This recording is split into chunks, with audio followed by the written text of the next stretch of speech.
Hey, what's up, everybody? It is Sunday evening here in the Call to Action universe, and we want to talk about all things that happened this weekend. A lot kind of happened. I mean, there was like an SEN Live I heard about, Ellis performing, and then there was like this little match that happened that some stuff went down. 2 matches that happened, and some stuff went down during and after. And we're going to talk about it this evening. And I have 2 amazing guests with me, guest hosts with me this evening. I have over here, the amazing Mac Daddy. Alex, how are you doing this evening? I am always amazing. How you doing, girl? I'm doing good. I'm happy to be here with you. I love you so much. I know. I miss you so much. And then right below me here, I have Paulie D, PLD, our boy here, who actually got to experience all this stuff without us, and we are here to hear his views on it. How are you doing? I'm doing. I'm a little tired. I just got home about two hours ago. So you're like Lucas. Yeah, Lucas also got home around 2.5 hours ago. It was quite a drive, but I made it home safe, and I stumbled here, and here I am, taking some vitamin water to rehydrate and stuff. All right. Well, we're so happy that you were able to show up this evening because I have questions and lots of things I want to talk about for this weekend. Oh my gosh! Starting with SEN Live. How was that? I love SEN Live, and I can't imagine what it's like to experience it in person with Matt there and everything. Oh, it was sweet. It was sweet. We got there. Kim and I got there into the B&B right around 3:30. We met with Jake was there, Billy was there, Christine Megan was there, and Jerry Morris, who was so happy to meet finally. One of my favorite generals in the Action Army.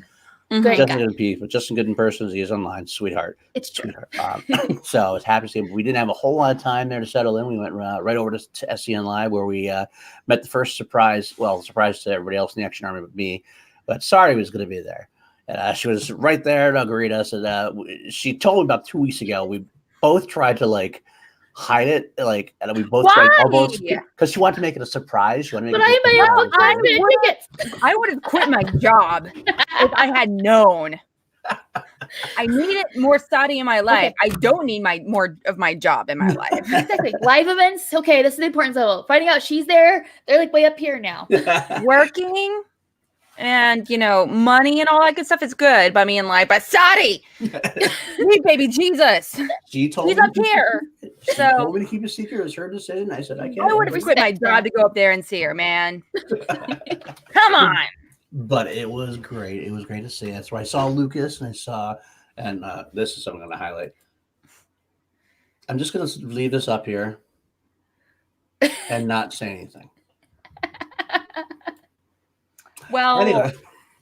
He definitely sent me a few pictures of him drinking a few very tall tiki themed drinks that looked really yummy. So, well, anyway, we saw everybody going in. Everybody's Sergeant Christian was there. Andrew Guy was there. It was great to see them right away. They're always so personable, so happy to see us as a part of the Army. Getting into SEN Live was a great experience. Got in there. Sat down and set up just like I don't know if you guys have probably seen the video by now. It's just like the Action guys all set up in a spot. Now I'm not familiar with Matt Serra too much. I don't follow UFC. I watched occasionally and I heard the name, but I never really saw much with him.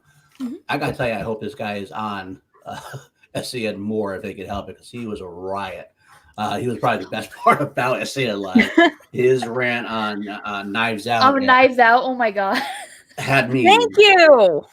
Both Lucas and I really don't like Knives Out. I feel like we're the only ones that don't like it. Drew, I can see the appeal. Poor Drew's face. The whole. I think it's beautiful production. Jamie Lee Curtis is fabulous, but that is the most predictable script ever. I'm sorry. I disagree, but that's okay. The bad guy was actually the bad guy. News. To me, it wasn't about the plot. It wasn't about anything. It was about the characters, and I loved everybody in the cast. I loved everybody in the performances. That's a whole other conversation. I'm sorry. So you're Matt Serra. I'm Andrew Guy, and I can deal with that. That's okay. I can actually now half the characters, and it wouldn't have mattered. Nothing would have changed with the plot. It's not about. You literally could have taken out. You could have taken out that little asshole kid. He served no purpose. You could have taken out the mom. You could have taken out. You could have taken out her some of the sons. No purpose in the movie. But they were all fun. All fun. That's the purpose. fun character. Don't matter. It's okay. You can be wrong, Alex. I know you don't like being wrong, but you can be wrong. It's okay. No, it's just a difference okay. of opinion, and It is. You could have the wrong one, and it's okay. Still love you.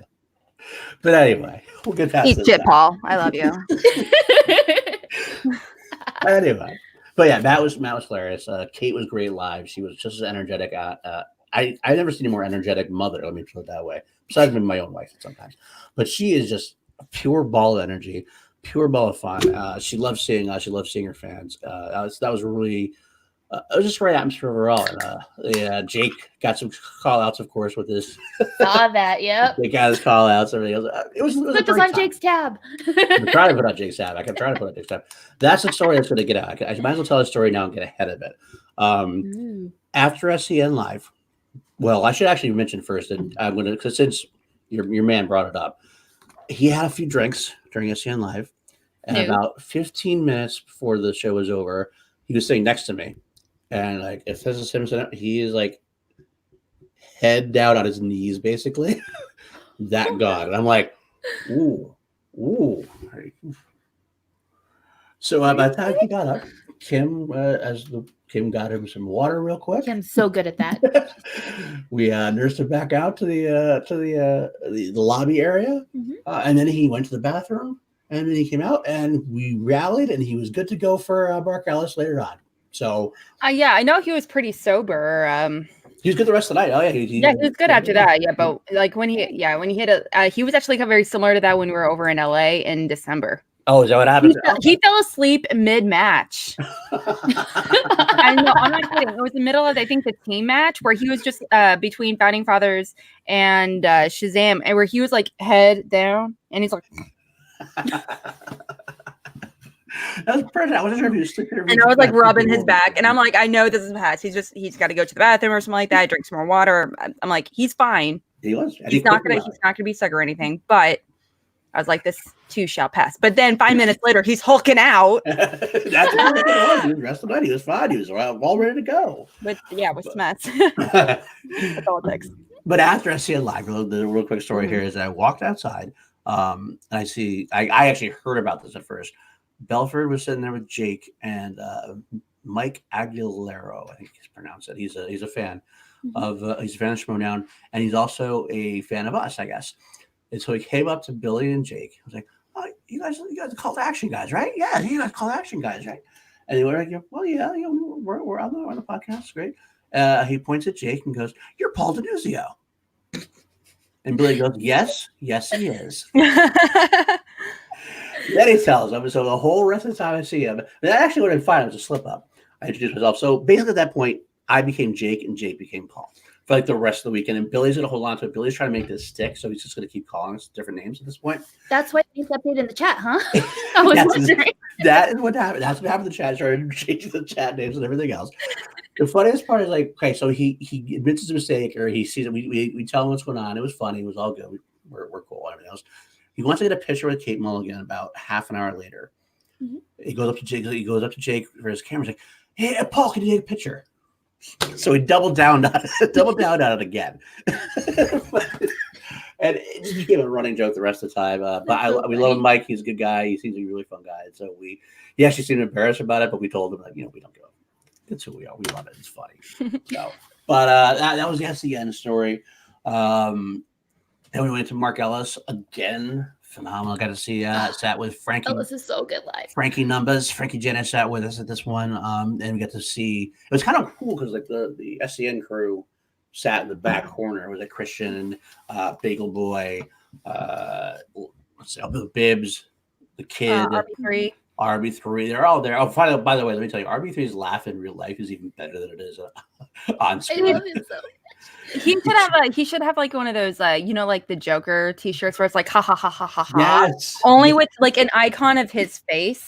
It's I'd buy it. With like the ha ha ha going on around it. I would buy that shirt. I would totally buy that shirt. So would I, absolutely. He was make it, please. So Vinny Chang opened the show just like I did last time, and actually remembered us. And the waitress actually, the waitress who served us at the Action Army show last year, remembered us as a group. Like, Is that good or bad? I think yes, probably the answer. Yes, good and Yes. bad at this point. But Okay. so that was cool. So we got good drinks. I'll tell you that much. They liked us enough. That I was spitting their drink right now. That's good. That you know of. That's a step That's true. up. That's true. But the good show, Vinny Chang was great. They had a couple of different ones. Kyle Lewis, who was also there the last time, was good. A female comedian by the name of Corinne. I can't remember her last name, but she was pretty funny. Kate was great. Kate did a good set. Mark did an awesome set. Mark is just unbelievable live. If you ever get a chance to see him live, So good. don't pass it up. Don't. And then the surprise, well, I guess Josh McCougar was gonna be on there, but he didn't make it in time. He got some kind of plane issues or something to that effect. So he couldn't make it up to do a set, which is unfortunate. But then as a surprise set finishing was Koi John, who got up and did his first ever stand-up bit. And it was funny as hell. Like I tell you, he's got a natural talent for it. Although it's really funny kind of seeing him in a different element because you're used to seeing him on Collider Heroes or things like that. And he was very, I kind of get it's like a very Captain America type vibe, very like good guy vibe, not a lot of, but it's not necessarily him. He went a little slid down a little to the dark. Well, he's very vocal about being a Slytherin. That and he Just was saying, showing- my people. He was My showing a people. little bit of My that. people too. And I was all about it. So I loved it. So that was good. Then afterwards, we all went to the Smith, like Ed Haskell always gets it. The Smith is always great for food, drink, everything else. And we all had a great time there. I got to talk schmobates with Christian, trying to get that to go on. And I'll let Alice discuss more about that as she gets into that hopefully soon. We talked with Ben about a couple of things. It was general things. Everybody that came, we all had a great time, great drinks. We all had another 4-day another tray of shots from Jake Iacovetta. Surprise, shocking as that was. As there should be. Absolutely. But have you ever been to a party, an Action Army or Schmodown party or anything related, then you know what I'm talking about. If you don't, you're not going to understand until you go. That's all I got to say. So, it was a great night. We tried to get Drew out of there early. I know my wife was trying to cut Drew off, make sure he got home because she had a performance, a match the next night. And of course, we know the last time that he had a live match and was out partying with the Action Army, it didn't go too well for him.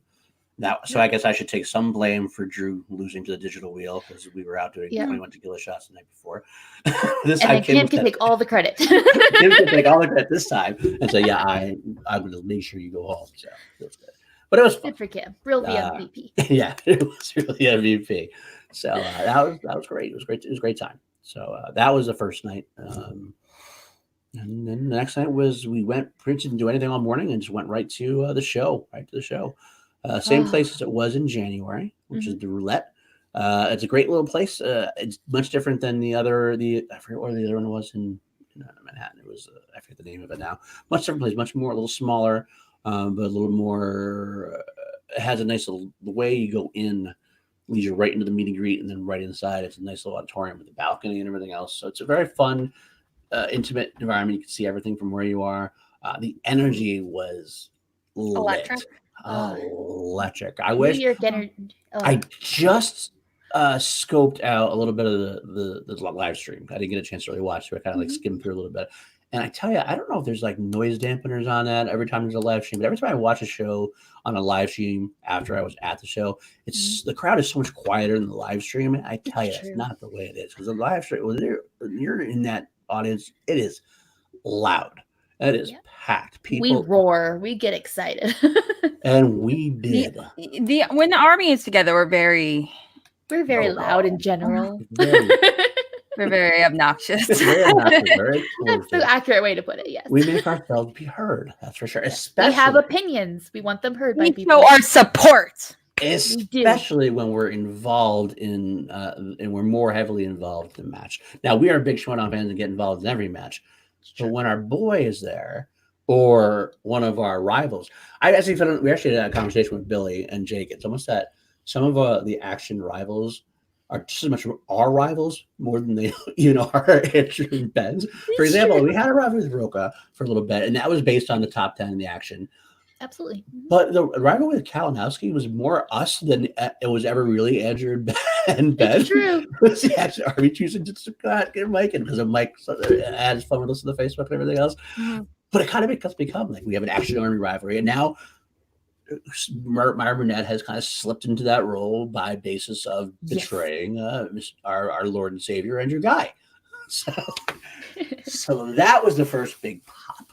I got to tell you, when they announced, I mean, we had a lot of big pops before, of course, when Josh McCouga was opening, and that was fun. Josh McCouga and Janice did the opening segment. Normal shtick that they do, but it's always fun, always exciting, always funny. Fun. Eggy Josh brought on Amanda McCouga, which was nice.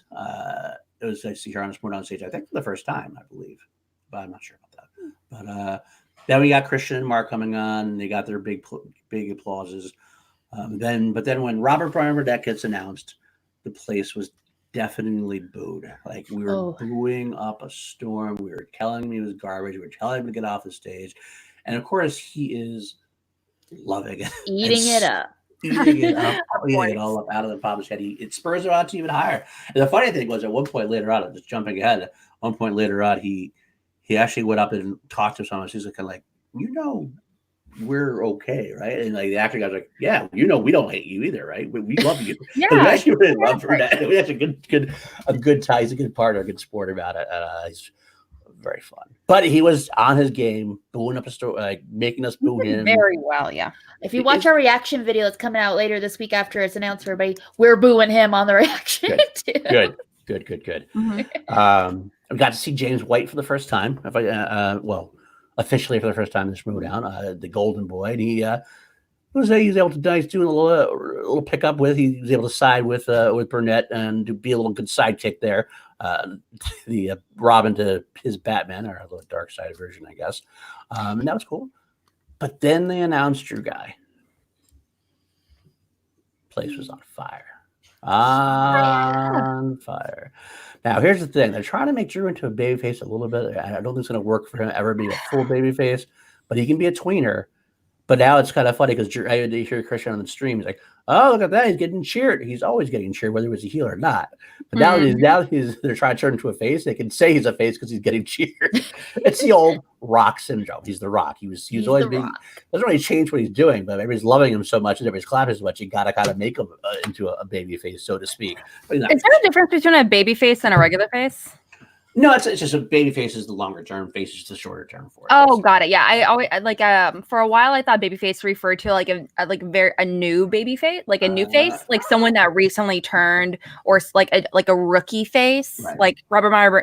Not sorry, Maya Brandon, the kid. I thought he was more of like a baby face versus like say Bibbs was like a regular face. That was my thought process until someone was like, actually they're pretty much the same. And I was like, what?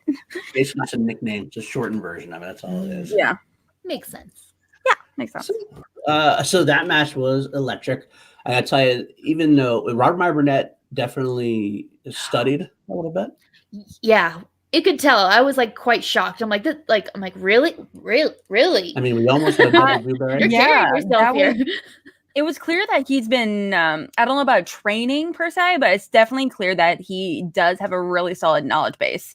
Not to mention, they're both very charismatic, obviously, on stage. Right. They both know how to get a rise out of each other. And I was like, holy flippin' A. Okay. There's a handful of these that he knew that Guy didn't know. But also, I'm sorry, but your plan was to give Guy Nolan, who's very vocal about that being his strength, or it really wasn't. Is that a strength of his nowadays? I don't know, to be completely honest, considering his record, but he considers it a strength. But considering that he managed him for a whole season, I was very surprised that he was like, yeah, I'll take it. Right. Yeah. It was surprising to me too. I mean, definitely Drew got in his own head a little bit. That's for sure. He mentioned it on his stream today. Yes, he did. Even before the night out, the end of the night, he was kind of pressuring him to himself, because ever since Christian mentioned that mentioned to him at one point that basically he was in the position that the Merle guy match. He was like the Merle in this position that no one expected Burnett to win. Everyone expected Guy to beat him up badly. So it got into his head like, well, what if I do lose? That's gonna fucking suck. So you could tell he got his own head. I remember I was like I texted a few times like, you gotta just play your game, dude, and just chill and just get it. And he got his head a few times, but he was able to get over it. That's the important part. But part of the problem was I know he misheard the Interstellar question, which is something he knows quite well. I know he knows the answer to that question, but I kind of feel like he didn't like hear the question right, and he was thinking about who was in space first, not who was on the original mission, which is the Interstellar. About Matt Damon was the question answer. That's what I wanted. I expected. I little watched him and waiting to go Matt Damon. It does.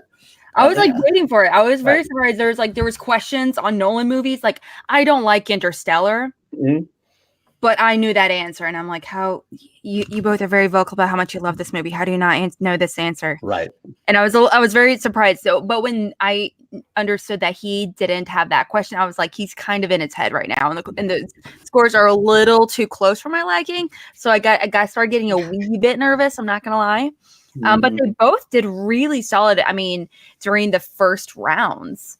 First round, I'm not gonna lie. Yeah. I'm not gonna lie. I will tell you the first round was definitely an easier first round than I've seen in a while. It wasn't like a very difficult first round, but it was the first round. It was a reintroduction, a whole bunch of questions. Yeah, they're redoing the questions, and so it's like I feel like it's just like the level has gone down a bit for round one because that's what I noticed in all of the round ones. It was just like, okay, these are definitely bringing it back to kind of basics a little bit, less deep cuts with the round ones. Right. So I think we'll see different rounds.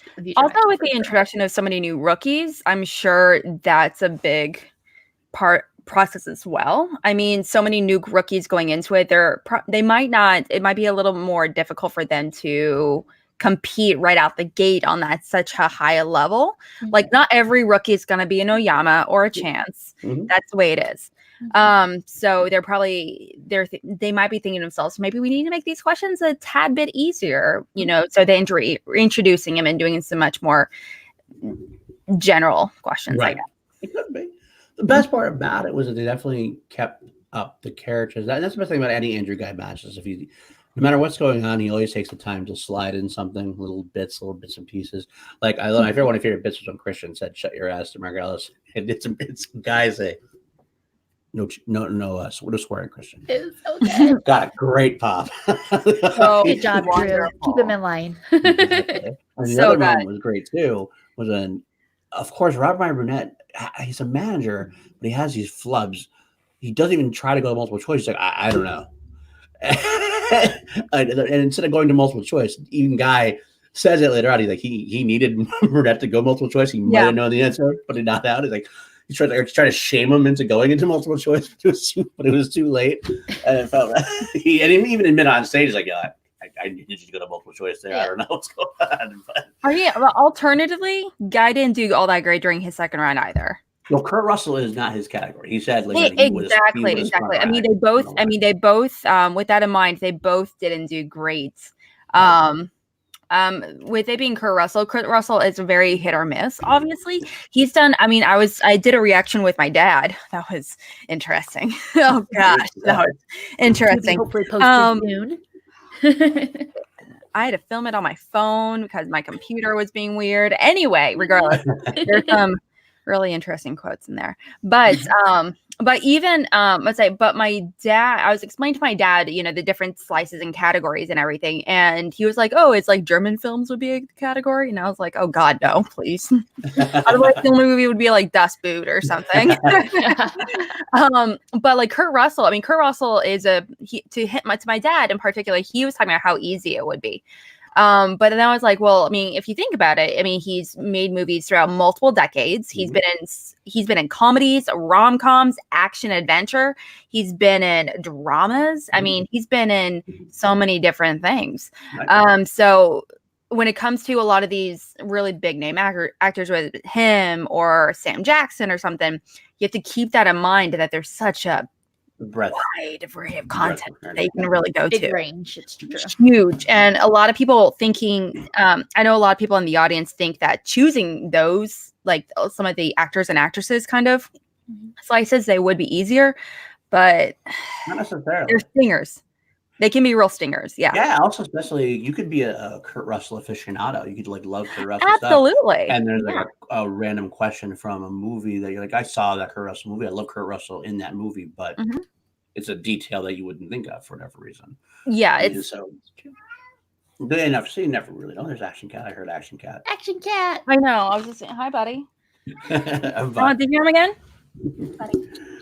I don't know how many categories are going to be new. I know they talked about having like I think 27 to 30 new categories are going to introduce. I don't know. I know I keep talking to PJ Campbell, who is the new head writer of the season. I'm pushing for that Ed Harris Ed slice. Harris. I push for it too. I'm fighting that battle with you, Paul. Yeah, you are. So is Jeremiah Morris. He's been pushing Yes. for it. I did get PJ Campbell to say that if we do an Ed Harris slice, that he'll get me to write some questions for him. So keep pushing for that more. But either way, the second round. It was great. They went to the third round. Drew had a great poll. I can't remember the question on. Like I'm blank. I drank a lot this weekend, so I know the answer is Casey Affleck. I can't remember what the actual question was. It was like who played this character from the assassination. Yes. Yes, that was it. And I knew it. And I thought that was a good poll. And actually, I've never seen the movie. I don't actually haven't seen that movie either, and that's one. I haven't seen the movie. I was literally basing it off of the cover of the movie, which is sometimes how that's all you need. That'll come into play later on with something that I know Brad Pitt's in it, and I know Mhm. Casey Affleck is in it, but that's the extent of my knowledge on that movie. I couldn't even tell you which one was Jesse James. I have no clue.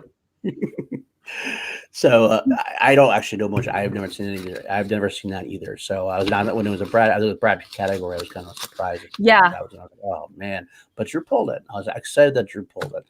And it led to Meyer Burdett got the 5-pointer, which I couldn't tell right away. It sounded like it was a question he might know, but then he just couldn't pull it out.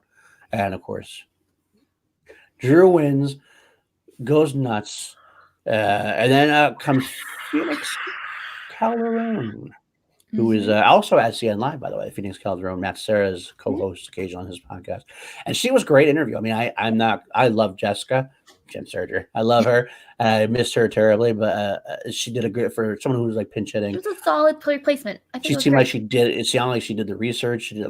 Yes, she I was seemed like surprised. She knew what she was talking about, and she pulled it out. It was a great interview with Rob Meyer Burnett, James White, and then of course when Drew came on.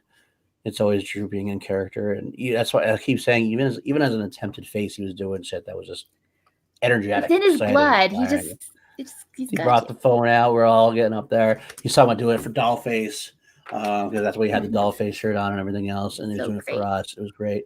That was one of my favorite interviews. They started talking about this upcoming match with Corruption, Family versus Corruption, and what does he do?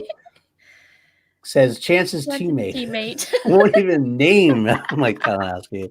That was pretty on point funny for Drew. He just knows how to push the buttons just enough. There's obviously there's a history. There is definitely a history. I feel like that is like, oh, you know what? I just came up with an idea for Schmo Bates, so never mind. I'm gonna hold that little. I'm gonna write this down. Give me a hot minute. I'm gonna write it down. Excuse me while I get my notepad. Always working. That girl's on it. Always working. Got some. I'm gonna write this down real fast. Keep talking. I'm gonna write it down. I'm scared I'm gonna forget it here in a minute. But yeah, that post-match interview with him was amazing. Like you could just feel the energy through the screen watching at home. Like even though, like you said, the crowd is tempered down through the live stream for some reason, you could still feel the energy. Oh, it was so great. Love the doll face shirt. It made me so happy. I'm like, Carnival. Sorry, Phoenix Carnival. That's what it is. So, nothing. I misspoke, but yeah. So that was the great first round, or first match, I should say. And one more thing that happened with Drew, the name reveal. Oh yes, I almost buried the lead. This is what's coming up. I lost my mind. I'm not gonna lie. I'm a little curious. It makes me very scared. The official changing of him trying to be a face, although again, no, he's not going to be a fucking face. I refuse to let that happen. It's not going to happen. A tweener at best. He'll be a tweener. I know he's going to be a tweener. They're going to call him a face. It's just like The Rock. When The Rock went from heel to face, it's because everybody loved him, everybody clapped. He didn't really change much of his character. He introduced some little aspects, but mostly was the same. Like tonight, the same night he introduced some things. He talked about respecting the game. He shook Christian's hand and was like, okay. But he still had the energy. Still was calling him Chance's teammate. So he still had the zingers in there. So you're not going to see a full-on face. You're never going to see him full-on face. It's not going to work. Ben tried being a full-on face for a bit. It didn't work. And now he's a tweener as well. Yeah. So I'm hoping that they just let him stay a tweener. I'll go with that. Yeah. But we're going to see a debonair. Guy Debonair. instead of a dastardly Drew guy. Do you think he's going to change his costume at all? Yes. Do you think he's going to Absolutely. start wearing a suit? He's going to start like Bateman, for example. He's very specific. He's never going to compete in like a t-shirt and jeans at all times. Even if he is wearing jeans and a t-shirt, he's wearing a blazer over it. Yeah. That's the thing. Do you think we're going to get a much more debonair kind of I will confirm that. from guy? I'll confirm that. That's actually something he mentioned later on that he's going back to more of the suit wearing. I believe at this point. So. I miss the suits. I really do. Too. As a suit girl, I like it. I won't spoil everything I heard about it because I don't want to spoil everything he said. But he mentioned something about the suit that's going to be. It should be a nice little addition. We'll have to see if it works out well. So I love it. I think you're going to like it quite a bit. I think, especially. I won't say anything else. It's going to be good. I think. I'll let him debut it when he debuts it. But he wanted tonight. There was talk about he actually made talk that he was thinking about wearing it that night, but he wanted to rock the Dollface shirt one more time, and that was part of the thing. So he was like, "No, I'm just going to do that. We're gonna have fun with this for one last." I'm sure. Yeah, I'm sure he's going to wear the pin though. Yeah, I'm sure. Yeah, of course. We love Dollface. So I'm okay. Sorry, I'm not revealing anything. It's debonair. He's gonna wear a suit. That's kind of like I don't think that's. any secret. If you're fucking debonair, you're going to be wearing something. Keep him in line. Good job. Well, when I think of debonair, I got to be honest. I think of like Mad Men. Yes. A suit wearing guy. Like I think of like Dapper Dan a little bit, or like the suave hair, the nice suit, kind of 50s style. / alternatively, I also think of Danny from Grease. Danny Zuko from Greece as debonair. Yeah, a little bit. Like I said, it's a very different version of debonair. Okay, whatever. You guys suck. It's just a video Drew being a heel, but also Guy being a heel. They're just two different types of heels, Paul. Okay, I'm gonna let you. I'll let you go with that. I just would never picture that as debonair. That's just I picture debonair. I think of like James Bond, or I think of like. Yeah. Oh, I don't like James Bond, so I like this. That's what I picture. I never really thought about. Anyway, it doesn't matter. Definitely not debonair. That's fine. I can understand. Anyway, so that's how we ended the first round, our first match. And that was good. The second match was the triple threat match. The entrances were good there. We had when Bibbs came down. The music. That was old David B, right? I believe that's all. That's what David B is knocking it out of the park with these awesome themes. So amazing. Keep at it, David. We love you. You're amazing. I was actually wondering if they were going to do some kind of extravagant entrance because Bibbs likes to do that, but I think it's kind of everything's spectacular. It's kind of known. It's harder to do that at a live audience. It's not something they can really do in that kind of atmosphere. They have to kind of stick to the more typical entrance. But he had the great jacket on, which was nice. I love that jacket. Boy has a lot of energy. He got up to the stage and was able to quickly zoom back and walk in the kid the next part of it. And I was like, oh wow, the fuck did he get there? Got his steps in. I'm not gonna lie, that tiger jacket or a liger or lion, I don't know, cheetah or some kind of big cat jacket. I want Coy's energy. That's what I want. I want to be able to have the energy that Coy's got. Bottle it and sell it. I would buy it. Like, please. I low key, I'm not gonna lie. If I could steal any competitor's energy, I would probably want to have Sam Levine's a little bit. He's like, no, he's won all these like quiet quips where he's like, oh, again, I'm gonna do the same quip as before. oh, excuse me. Oh, did I win entrance of the year? He's just so calm and collected and like so chill about it, and when he does it, it just breaks you. And you're like, where did that come from? He got a lot of very so it's so unexpected. But Coy, I love Coy and I love all these other competitors. As like with Coy, I think I don't expect as much from Sam because I don't listen to him on podcasts. I don't like watch his channels or anything. With Roy, I do expect that higher level of energy and genuine excitement. And so when I get it, I'm like, obviously. Okay, I get that. I get it. Yeah. But with Sam, I'm like, what's going to happen? I don't know what's going to happen. Sarah's our taskmaster. She did bring up this. I grabbed the nerd. Yes, of course, the Nerdchronic promos. That almost goes without saying. Every promo, he did for Drew and R&B and one for Triple Threat. They're always good. It's almost like I always get tired of telling him how fucking brilliant the guy is. I know, right? Like how many times we tell him he's amazing. Oh my god! Every time he comes back, I'm like, he can't top himself, and he just does. He just always tops. I wonder. I'm really kind of curious to see how he's going to compete as well coming up. Nerdchronic, aka Eric Rodriguez, is obviously not only an immensely talented editor for Schmodown, if you're not familiar, but he's actually one of the new rookie competitors that was drafted. I believe him in my fantasy. Yeah. He's actually in my which fan league is he in? He's in Corruption. He's in Corruption. Oh, for me, it's one I did with like Doug and like. But I know he's in my fantasy league for the C2A one. Oh, I'm not in the C2A one. So you betrayed us. You went to a different fantasy league and you didn't want to join ours. That's why I didn't join yours. This one was first, and I already did it. And they're like, "Let's do this one." I'm like, only C2A person not in our fantasy league. Just so you know, the only one. It's true. I'm going to stand you a little bit. I'm in another fantasy league with some people. Jonathan Caro, for example. Garth, you're in it. You have some of my competitors, so I'm like, that I really want. That's Ryan Payne and a few others that are in my fantasy league. So I'm kind of scared mixing them up. Because I have Corruption in one and I don't have Corruption in the other. And so I'm just like, oh, fuck. And there's like, and I know I have Eric in one, but not in the other because it was taken in like in the third draft. It was anyway. But I'm kind of scared of going into these leagues with that in mind. Can I low-key say, though, about Eric, I want to see him make a promo for his own matches where it's him versus somebody, and he just makes himself look amazing, really and then just makes his opponent just look shitty. It's a big, energetic rocket thing, and then it goes to the next forward, and he's kind of like, you just see somebody going.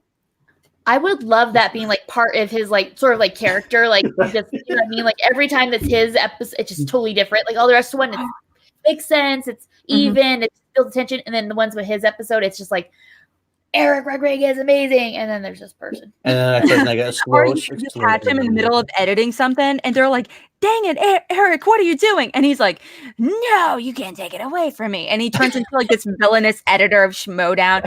I will corrupt you all. I'd love having $1 for that. Totally down. You just had to hunched over a computer, be like, "Yes, Christian will do what I say." He's the real man behind Corruption. That's what we'll find out. Yeah. But yeah, that was great. So yes, sorry, thank you. I'm mentioning it now. Great promos. But going on to Triple Threat match, this was a fun match. I thought it was very entertaining, and it was everything you really wanted out of it. I mean, you had great storylines to it. You have Dan Murrell trying to get back to make his 4th title. Never lost a live event. You have Bibbs, who's never beaten Dan Murrell. You have the Kid, who's coming off. I mean, he had a tag team shot in Spectacular, but singles wise, he was coming off getting knocked the fuck out by Bateman in the tournament. So he really wanted to make a statement at singles. And I will say, just not to jump ahead though, but I think he did. I think he definitely made a statement and made sure that he says that he is ready for this league and ready to make a solid run, even if he did lose. In a way, it might have actually hurt him only because now that he lost the first contenders match, he's kind of got to build himself back up to getting into the title shot again. I think he's got to win 3 more matches now. With the rookies, you never know. So it's going to be an interesting challenge for him this year. But I'm skipping ahead of myself. The game itself was great first round. They almost all had perfect rounds until Dan and the Kid faltered on the same question. Bibbs, unsurprisingly, in round 1, just has a perfect round. That's his thing. That's the thing. It's just, he knows the first round better than anybody else, and that's why he does so well at the free for all. And so I would be shocked if he gets number one in the free for all again. See if he can go all 40 plus hours, it seems, in that match. But that was great. But the story of this match was the challenges. Yes. So many challenges. I'm so grateful that there were challenges. There's so many matches that don't take advantage of challenges out of the fear of needing them later on. And I totally understand that. But 95% of the time, they just go unused. And so even if you have an inkling of doing something, I mean, there were questions in this match that required that challenge. Yeah, absolutely. All the challenges were very just. I agree. So it's kind of okay. We'll get there, but let me just interject real quick. That the idea of the challenge, I think you're going to see it so much more now. It's a part of the managerial aspect of the game, part of the sport aspect of the game. Because right now, it's not. Challenges used to be a more innocent thing. It used to be a challenge because I don't believe that was the right answer. I don't believe that was a correct question. Now they're weapons. You're going to go for any little thing you can do to see any way that, because sometimes some people are guilty of being able to talk, like, because Christian and Mark had said at one point in some interview that, like, when you're live in front of an audience, you don't have a lot of time to dilly-dally. You can almost get talked into a wrong answer. Like he mentioned later on that when Bateman challenged the ad agency question in his title match, that he actually was wrong. When you think about it, when you thought about it was actually a bad challenge and he shouldn't have won it. But because in the moment there was no time and there's not a lot of time, Bateman was able to talk his way in to winning the challenge. So it becomes a weapon. Can I use this? Can I get this into somebody's head? Something to remember is that Dan Murrell's not used to doing challenges. Most of the challenges that were issued in Ben's case, were actually issued by Ben, not by Dan. So that's something I was like talking about Ben's role. I know he was there on behalf of the FinSock Exchange, but it was really interesting to me to see if he ever decides to be a manager. He wants it. He was so on top of it strategy level there to kind of really support Dan Murrell. I don't think anybody plays the game. I don't think anybody thinks that much into strategy like Ben Bateman does. He's definitely one of the first people to think of it in that way. I think one of the only other competitors I think that strategizes on his level now would have to be Oyama. I think Oyama did it, was one of the first competitors to do it at the beginning of the season, but Ben definitely recognized the patterns pretty earlier on, and he adapted very fast. And other people too. Sam Levine is going to be another one who's going to be good that way. He's already doing that before he retired. He was starting to do that. So now as a manager, he's going to be right there with that. He's going to challenge everything. Yeah. And sometimes it's good to stop somebody's momentum. That's exactly somebody's head. Bibbs. Okay, Ben did that to Bibbs, and now I think Bibbs did that to Dan with the whole Sir versus Lord. Maybe come with that, but he was trying. You could see Dan got a little teeny bit flustered, not a lot, but you could flustered. I don't know if the camera. I don't know if the camera was on or not. Dan was fucking pissed. You know what I mean? I've never seen Dan Murrell pissed. I've never seen Dan Murrell any more angry. And I've never seen Dan Murrell any more angry than I've seen him there. When he did that, when Bibbs challenged that match, he was like, fuck. He was like literally, I was like, holy fuck, Dan's pissed. Okay, well, I have to say though, I mean, like, as far as like the most surprising reaction to a challenge, and not to mention if we're gonna that's the first one, the one where Meyer answers, his answer is totally fucking just, where Bibbs is like, I think Ben was trying to challenge him, and Meyer was like, no, I was right. It's like this answer is Oculus, or maybe it wasn't the Oculus question. I'm not sure. It was one of those, and he's like said, no, I was right. He kept doing that every 5 seconds while Ben kept going up, talking to Dan and talking to Christian and Ellis. This was the one where he actually almost spit himself, because it was the Nike question. It was the question where he said, I want to be a sports user. I've had this question before. Yes. That's what he said. I had this question before, on- and then David took that. doesn't And, yeah, that can't happen. And Christian was like, no, that doesn't matter because we made the announcement that the questions are coming back. But then I it don't was interesting. understand. Like that, to me, that wasn't as much of a challenge, like a just challenge. I mean, that was just more of strategy and psychological damage because that did make him iffy for a minute. Yeah, I agree. I think Ben was trying to do I think he wanted almost like it was almost like a clarification.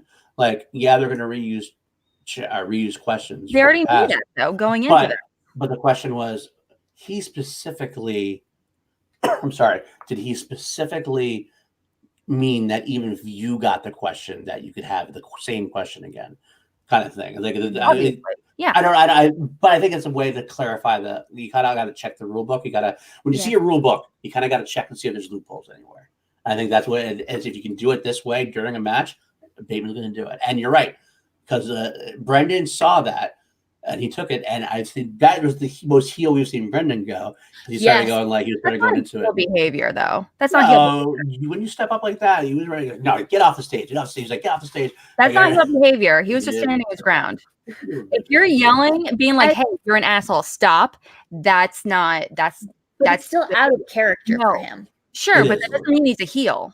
Well, that's why I said for him, it's a heel. For other people, though. That's my thing. That's the closest to heel. To me, that's not heelish behavior in the slightest. But it is more heelish than he's ever been. That's what we're saying. It's like if one- there's between anybody one else, and 10, no.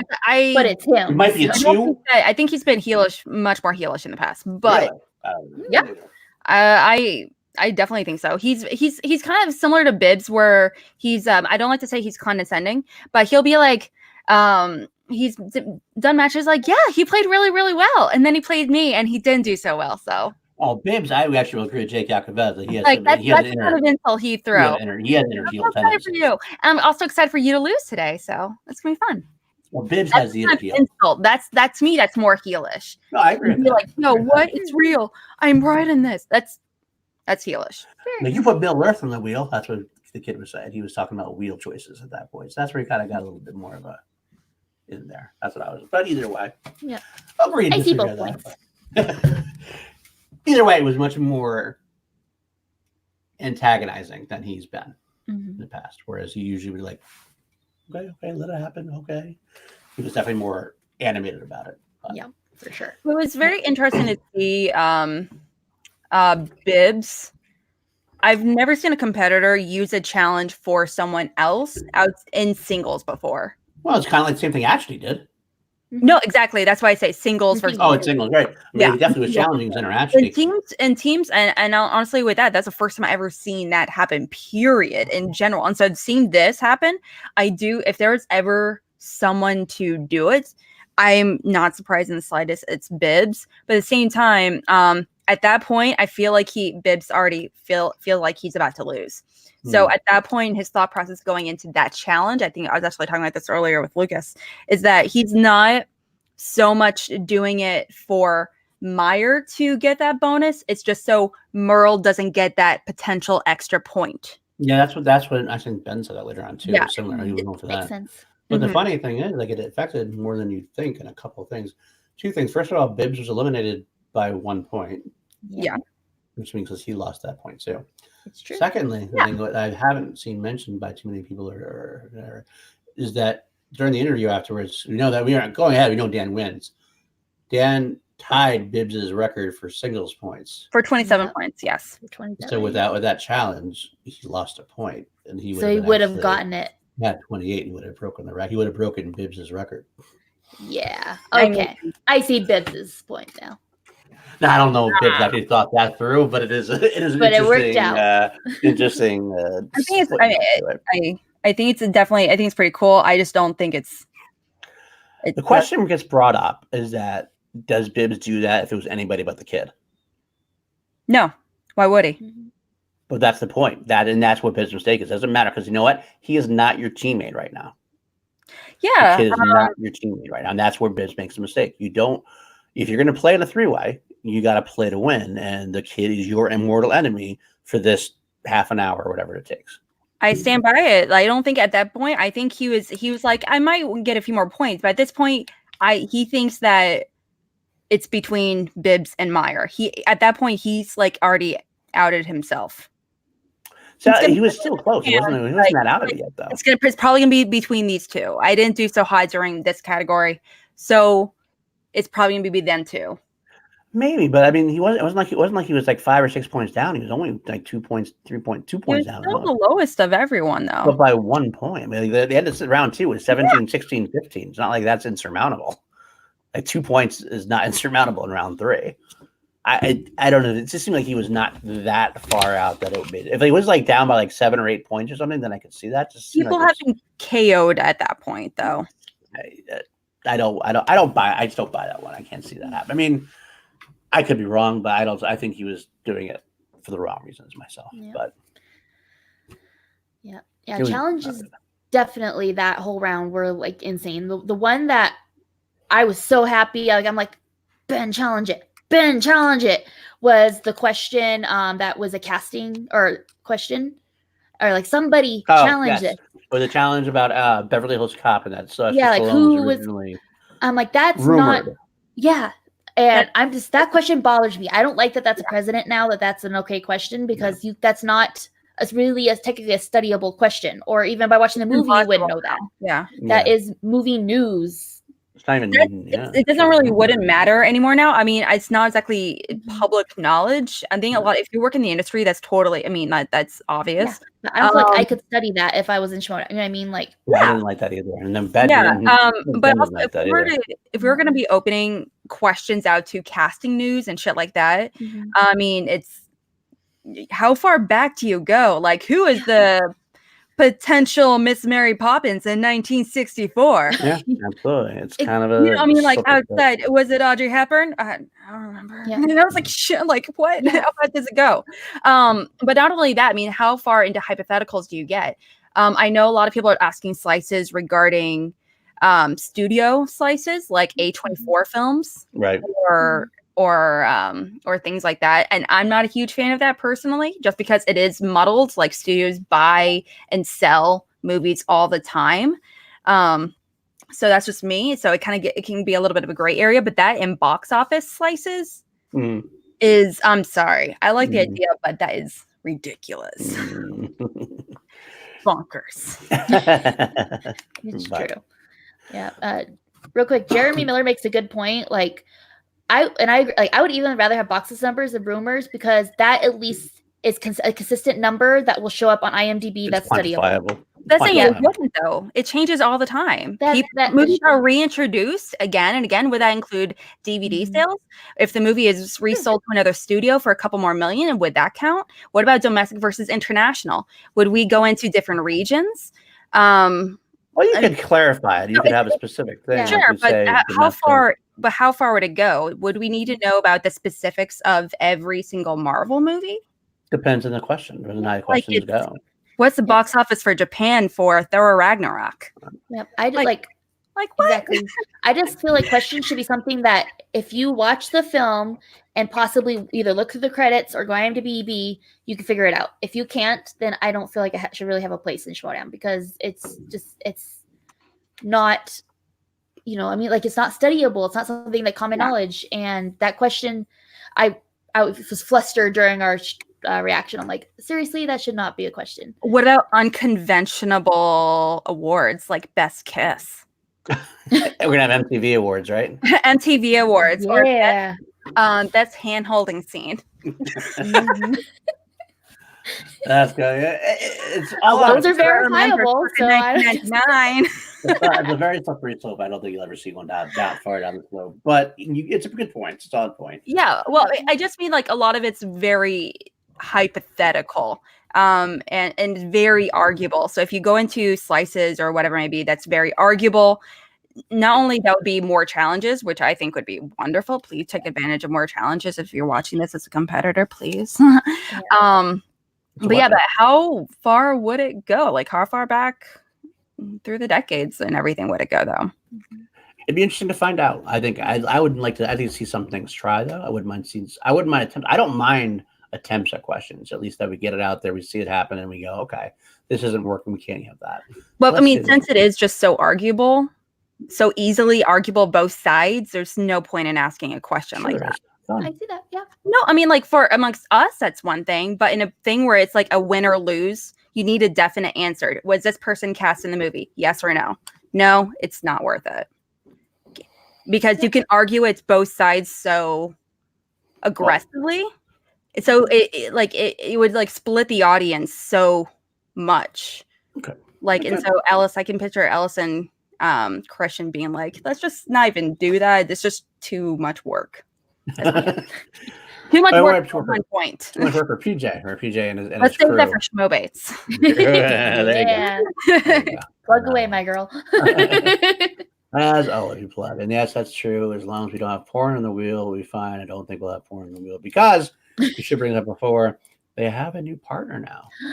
They have a new partner. That's what they announced. That was a big announcement last night. Skybound, which I have heard nothing but good things about.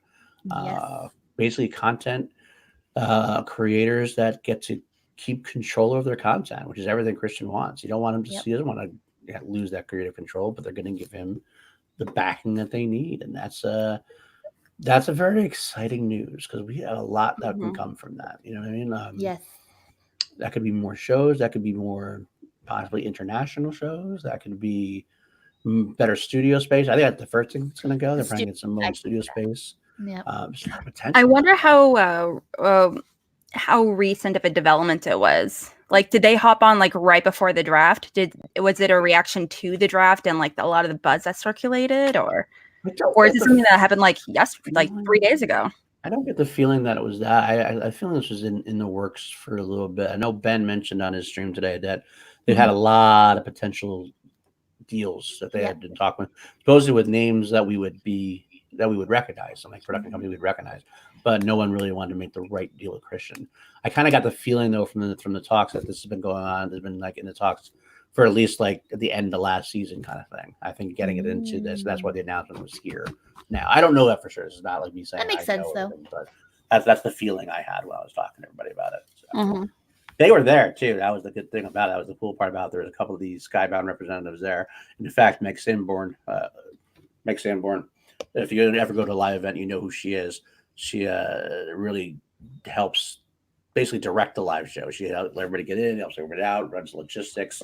She's Christian said that her and I can't remember his name, but somebody else that actually really have revolutionized their live show and let them do what they need to do. But she brought them out to the queue. She brought some of the Skybound guys out to the queue.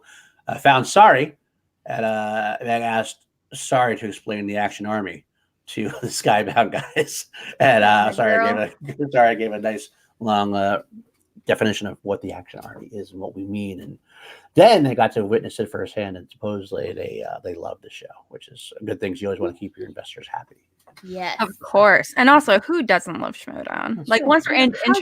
Once you go to a live event, your very first live event, you can't stop. Yeah. It's just such a it's like going to a hockey game or a baseball game for the first time. That versus like watching something on TV. It's just a completely different experience, obviously. Absolutely. And we love each other. So yeah. And then you get addicted, and then you miss one event like I did, and it was tragic. So now I'm going to Atlanta. And you cry, and you're just like in your pillow, and you're like, I just miss so much. And then you book for Atlanta the next day. So yes. Yay! Yes, sugar, we are. We are all huggers. So. Yeah, we are huggers. But anyway, I got a buried lead. We found back. Do we have anything to talk about in the last match? I think we finished the last match, right? We basically said Dan won. Just that. What's coming? Dan v. Ben. And then Dan versus Bateman. Bateman versus Merle. I know. This is the match I kind of wanted to see. Yeah. I kind of wanted Brendan to win because I wanted Brendan to get a little leg up, but at the same time, how can you not want to see Merle versus Bateman? I'm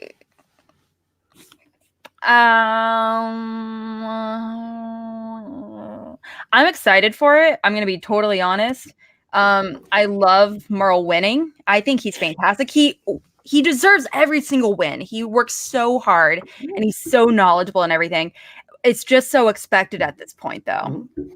It's expected when he does live events, he wins. Whenever he gets a belt, I'm like, obviously he's got a belt. It's Merle. Duh. Speaking of No, For sure. you know, We're really that being surprised, said, Jeremiah. I love underdog stories. I always like pull for the undercard. It's so expected for him to win these every single match, that if he doesn't win, it's like a huge deal to me. So going into this, I was like, obviously, I love Shazam. I love them both individually, but I was like, sorry guys, it just doesn't compare. Yeah. So Well, it's not, to me, it's just, sadly, I don't want to say it was as it just wasn't as exciting for me Okay. personally. And I've talked to a handful of people that felt kind of similar. It kind But of sucks when you're so good that people are tired of seeing you win.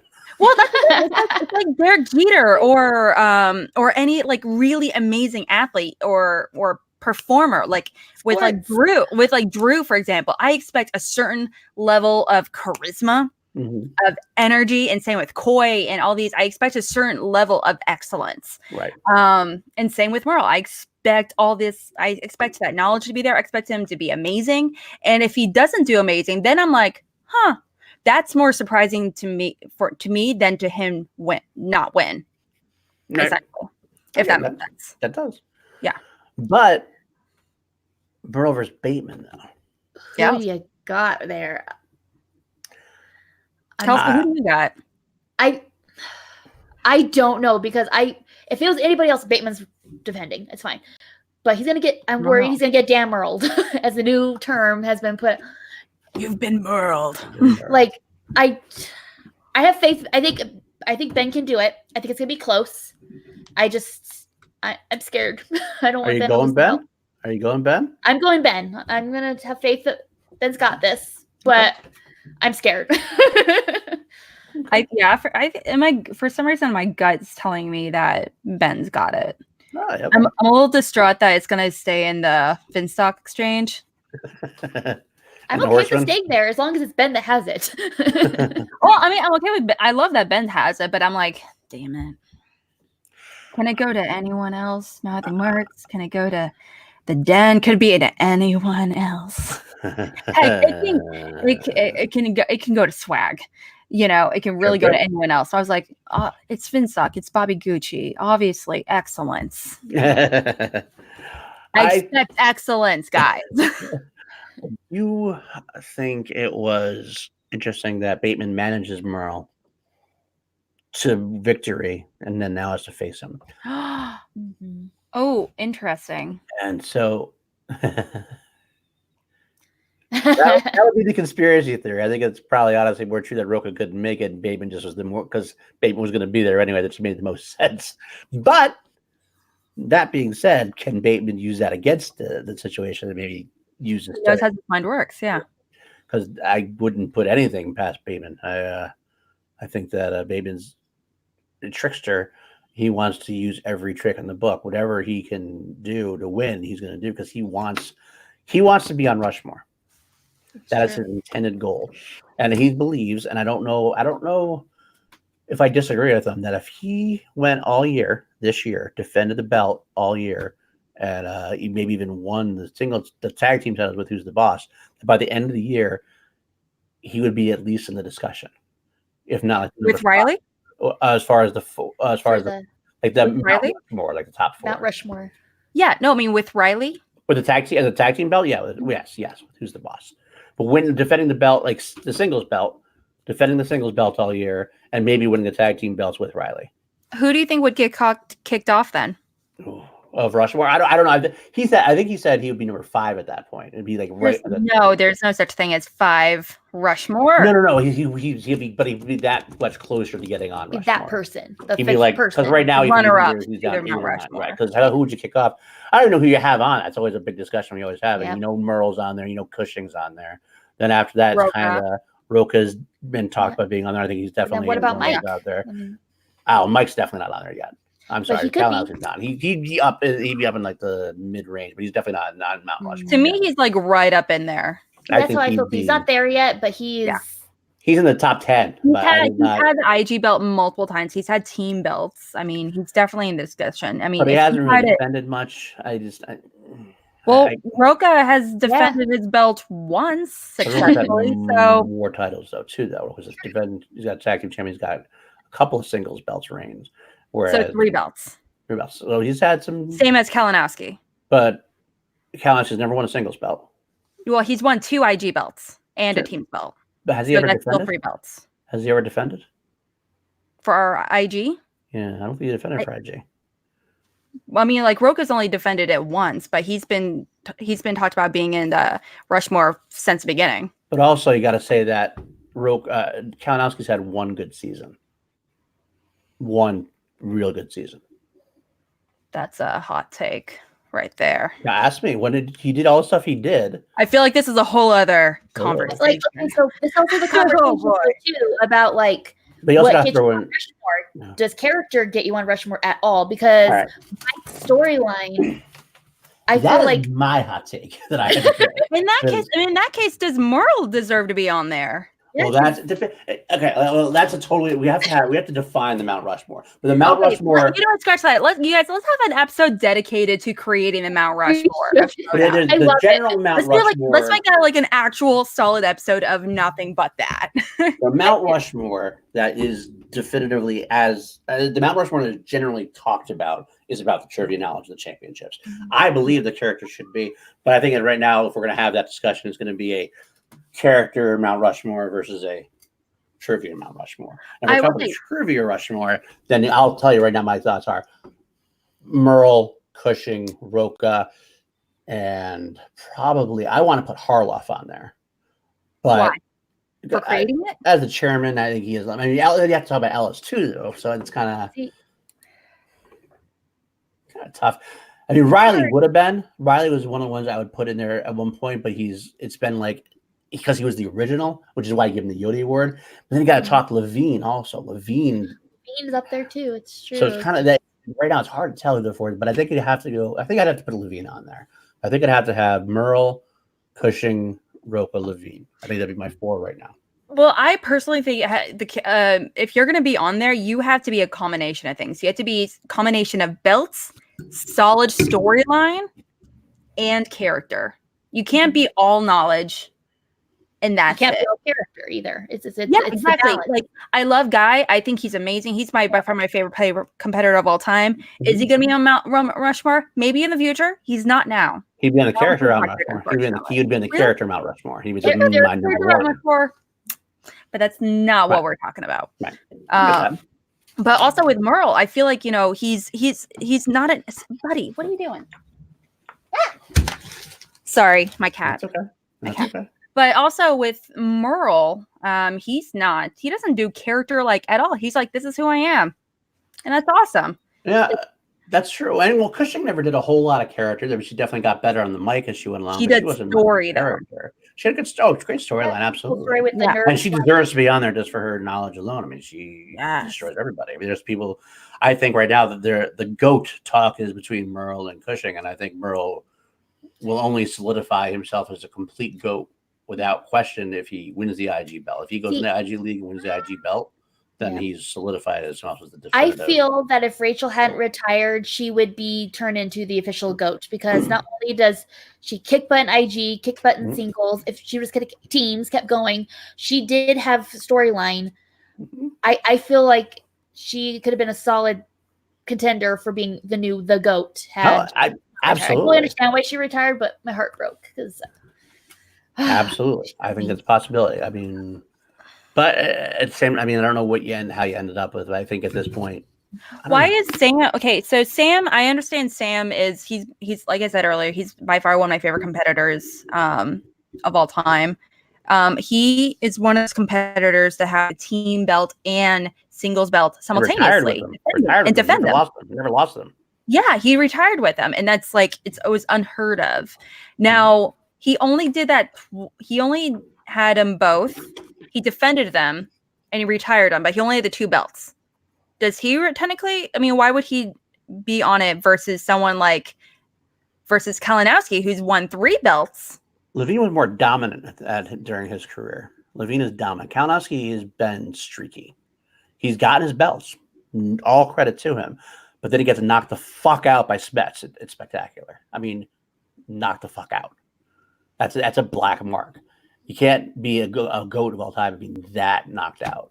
I mean, he can recover from it over time, but as of right now, I mean, Levine was never embarrassed. Never embarrassed. And Yes, it was. But then we talk about Merle What? being on Well, there. when and was Levine no, ever that's embarrassed? why When he when first started, but then he lost like really bad, and then he was like, "That's never gonna happen again, guys." Hey, but I don't think he lost. I mean, maybe But I missed that doesn't really count. I acknowledge that. It's I feel like we're talking about the Oscars right now, where there's only like five best pictures, but there's like 50 awesome movies we want to nominate, and there's only one winner. Mhm. Yeah, It's tough. It's very tough. But overall, I mean, there's something. He's one of the only competitors. Him and Cushing, to me. Well, Kalinowski, to me, he was on my personal roster. Merle, I think, again, he's like immensely knowledgeable and everything. But to me, character, as much as I love character and storyline, he does not bring that to the table. So you're putting Kalinowski in there over Merle. To me, Merle would not be on my personal Rushmore. I understand him being on Rushmore in general, and I understand with all the belts and everything, he deserves all that, but that's only one part of the whole character for me. The whole picture. It needs to be all three. You can't just be all knowledge. You can't just be all character. You need to have all three of them. That's why characters like Kalinowski and Bateman, for example, that's why, to me, they are like the real people part of that. Okay, well, yeah, it's a discussion that we can go in the roundabout. We can go round and round of the discussion. The difference is if we have to go back to defining Mount Rushmore. I really do think Alex has on something. We should have an episode just dedicated to defining the Rushmore and presenting our own personal. Because I personally agree that character does not get nearly enough respect as it does, because this is a league that is built mainly more on character than, because you could have bar trivia anywhere. If you don't have the character, it's just a trivia match, and that's a totally different story. So I totally agree with you. Hypothetically, that would be Merle right now. So I would have to go through. He doesn't do character or storyline. Kat, what are you doing? So I would say if we're going to do that, that's a totally different episode. If we have to argue about what is now, I mean, if we're only arguing what is considered the Mount Rushmore discussion, the considered Mount Rushmore discussion in the Facebook groups, as far as Christian Arloff's concerned, anything else, has always been about the greatest players of all time, not the greatest characters. I don't like it, but that's the discussion. We can have an episode where we say we're going to change the rules of Mount Rushmore, and that's a totally different episode. Well, creators of it can still be wrong. I'm not saying that is not right. That's not wrong, Alex. You're very right there. I'm not. No, because you mentioned it doesn't mean you're right. I'm just saying, but that's the discussion. That is you got to have a discussion about you got to have understanding about what the discussion is, and that's the discussion is right now is not talking about character. If you want to do a whole other episode where we have the character involved, that's different. But I don't know anyone that's, when talking about Rushmore, is exclusively talking about knowledge, because that would be a whole other show. Regardless, it doesn't matter. We're gonna move on to. That's what it is now. That's what they all talk about now. I love it. You see, I think actually you're talking to my own heart, because I have been arguing for a long time. Every time the Mount Rushmore discussion has come up, I have said that Guy deserves to be on Mount Rushmore for his character work. But it's just that it gets shot down because that's just not the discussion that's being had. So if we want to change the rules. That's Don't take words out of my mouth, Jerry B. Jerry M. Not Jerry B. I don't know why I said Jerry B. Jerry B. Right now, really? Jerry B. Who's Jerry B? No. Jared. Jar. I remember being so proud when I sent the Action Guys like the thirst tweets thing when they did. It was like a Hunter Killer, that movie. That movie, and I was like so proud. I was the one that brought it up, and they put it on the screen. I was like, "Yeah, buddy." Action Cat. Yeah, Action Cat. But my Action Cat sleeping. This Action Cat keeps trying to bite my toes. I don't know why. Like, you don't want what? What are you doing over here, Cat? So. But yeah, we digress. We got a whole off-the-topic conversation. This is what we do. Yeah, we argue. But I think this we is like to fight with each other. There's a discussion we should have on a full-on episode of that. Yeah. Maybe that might even be a good Schmobe question for you at some point. Something to do with that. But what should the Mount Rushmore be? Yes, and That's not even like who should be on it. What Just should what it is. be. All Write that character. down. Write that down. Write it down. Just kidding. It's your show, girl. You do what you want to do. I'm not. But either involved. way. So okay, so where were we? So we finished the match. So Dan's Yep. Faith and Peace. What happened I never after said who. Paul? I never said who I had. Oh I yeah. never said this. How we got into it. If I have to pick, I'm back and forth on it because Merle's never lost a live event. I know Bateman wants this more than anything in the world. Bateman's prepared for it. I'm gonna say Bateman. I'm gonna say Bateman, but So are we having a little like a 3? Are we all in a 3? We're all in agreement. thing. Bateman's gonna I'm win. trying to like wait. I'm trying to like. There we go. Like this. No wait. This. That way. There you go. Oh There shoot. you go. That way. Oh shoot. That. As long as There it's you not go. a 5. Agreement. As long as it's not 5. that's all it is. Trifecta. Yeah. No fives. So I guess they were at the after show at that point. There was no surprise. There was no surprise like there usually is. I did hear that there was a surprise plan that fell through for various scheduling reasons. But that's okay because the opening was good enough without any kind of surprise or anything else. Just the Skybound thing was a good enough surprise for me. I'm like, Yeah. okay. Kidding. Absolutely. Excuse me.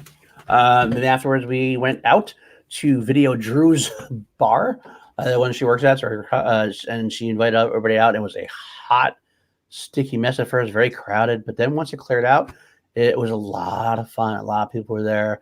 I want to tell you about the great conversation I had with the kid, with Brendan Meyer. We sat down and, dude, the kid just talks Schmodown like nobody's business. He loves the Schmodown so much. We had like almost a half hour, 45-minute discussion about strategies he has and everything else. And I promised him I wouldn't reveal anything he said because he was like, he actually almost gave away something. Went, wait, you work for Ben and Drew. I can't tell you that. I can't tell you the strategy. I was like, off the record? No. But he's got a lot of interesting viewpoints on different aspects, especially with the changing game, especially about the challenge. We talked about challenges. We talked about the three-way match versus having a Bibbs on there with him, what he thought this was going to do for him, his legacy. Ben sidled in after that, and they were going back and forth. Two of the most, I think, if you could ever sit down and listen to Ben Bateman and Brendan Meyer talk Schmodown, you learn a shit ton about the Schmodown, more than you think. You think you know a lot, and then you listen to them and like, wow, these guys are fucking really into it. But but Robert Meyer Burnett was there. He was holding court. One of the most interesting guys in the world to talk to. I wish I actually had a chance to talk to him more. I know Jake got a good half an hour with him at the bar, and that was like just it's Jake Iacovetta, and Robert Meyer Burnett, and you can only imagine the kind of conversation that was going on there. I am sad I missed it. Be a fly on the wall to that conversation. But Christian was there, of course. Mark Ellis again. Dude is like, if you ever talk to Mark Ellis, he is just one of the most genuinely nice, kind human beings you will ever get a chance to meet and talk to. Like he just knows you. He remembers you. He's one of his, it's a hard thing to say. He listens to you. You know what I'm saying? Like he genuinely, and it's no, like, small talk, he's genuinely listening to you, and he'll bring it up later on. Like, Yes, for example, back at the Smith, he asked me like, are you feeling better?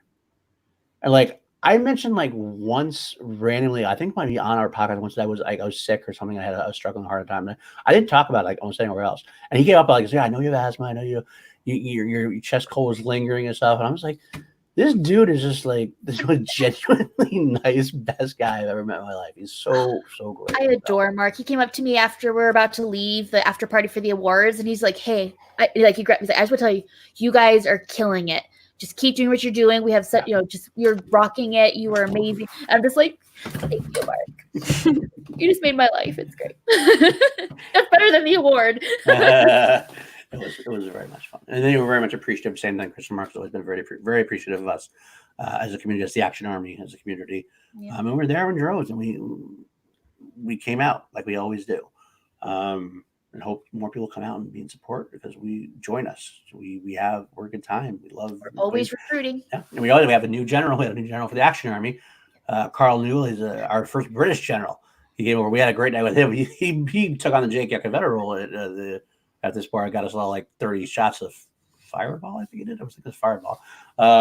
So he was really nice, and he was learning. He was never heavily involved, and he just like went all in because of the live event.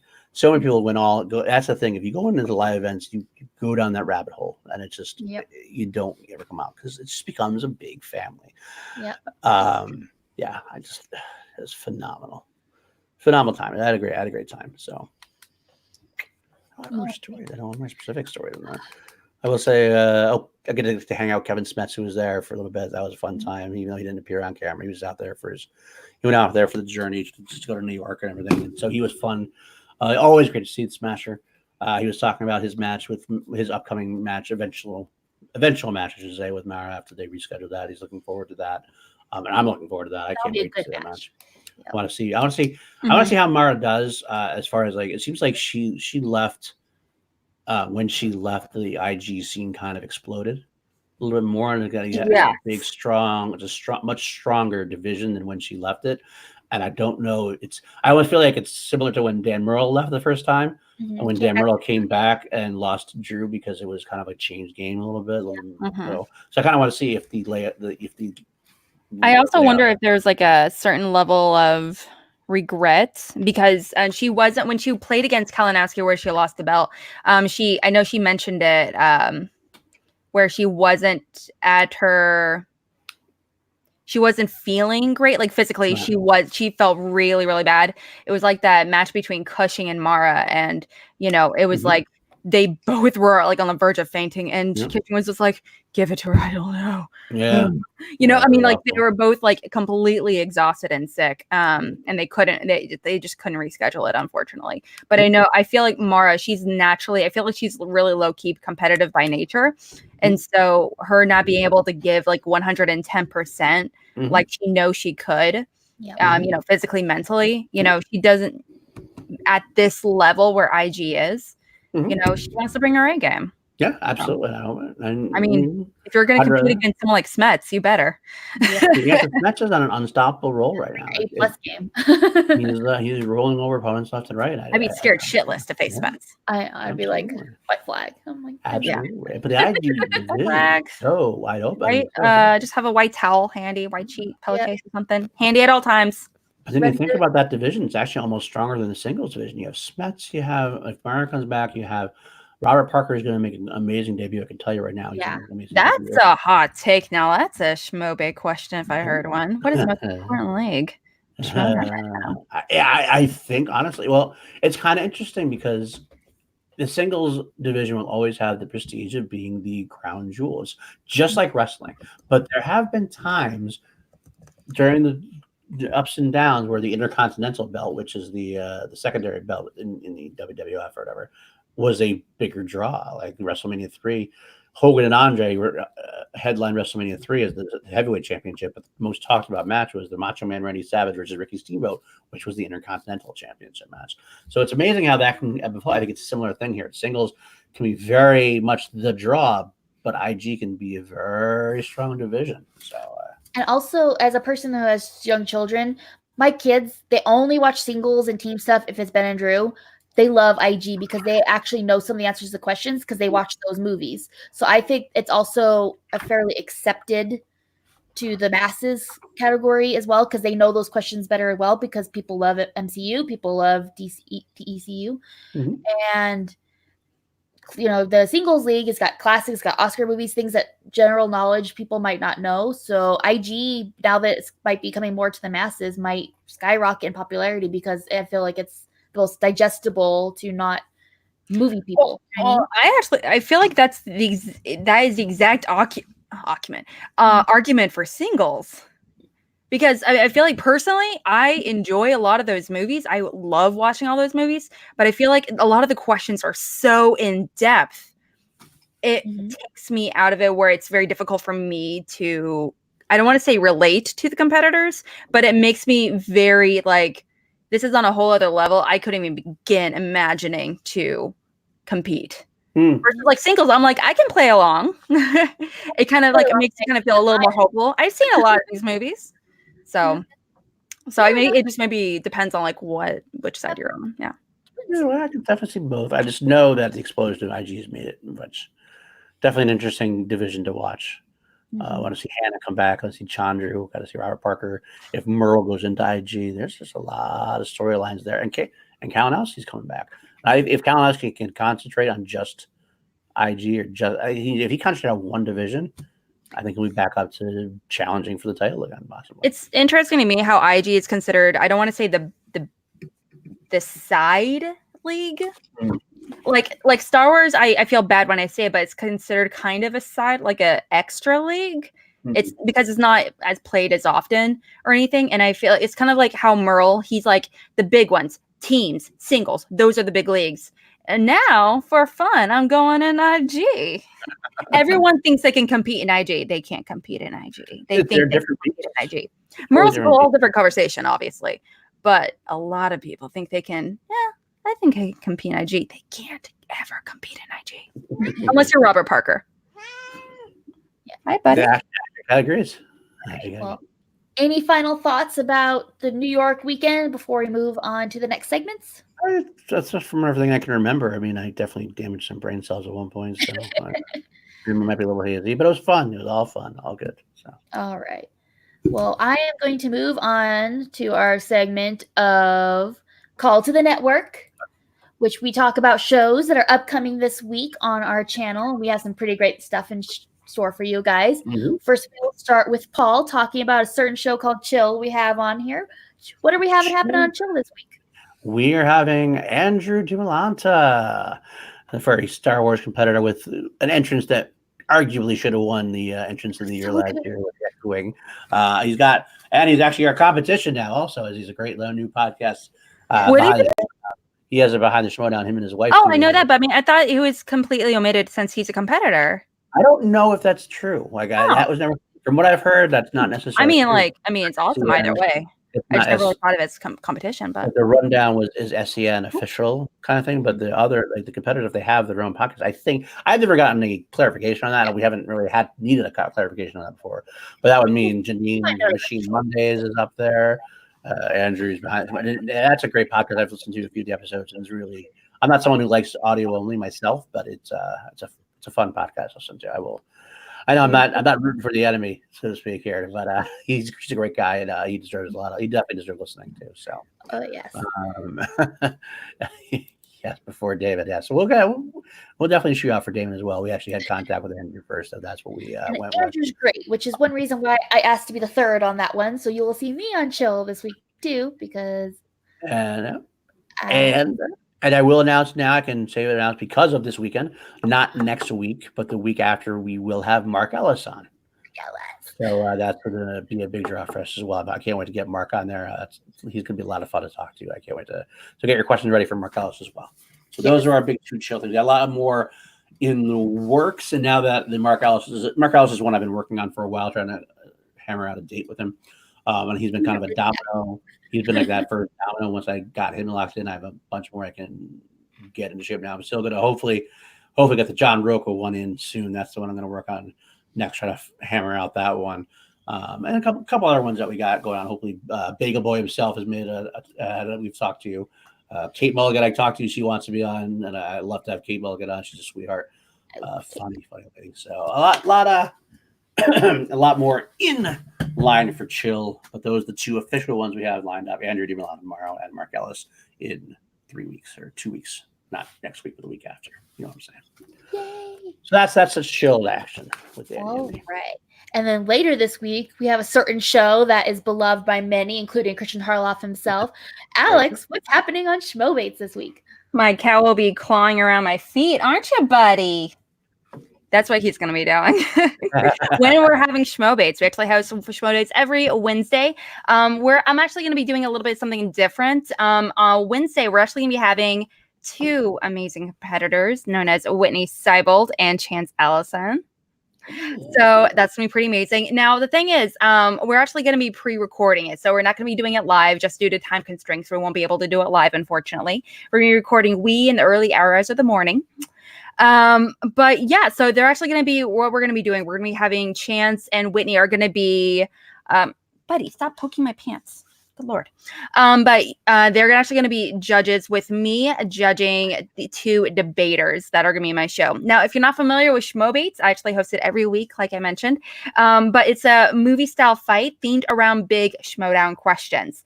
For example, like some of our previous questions was the best heel turn of all time. That was a really big one recently. We had Schneider on for that.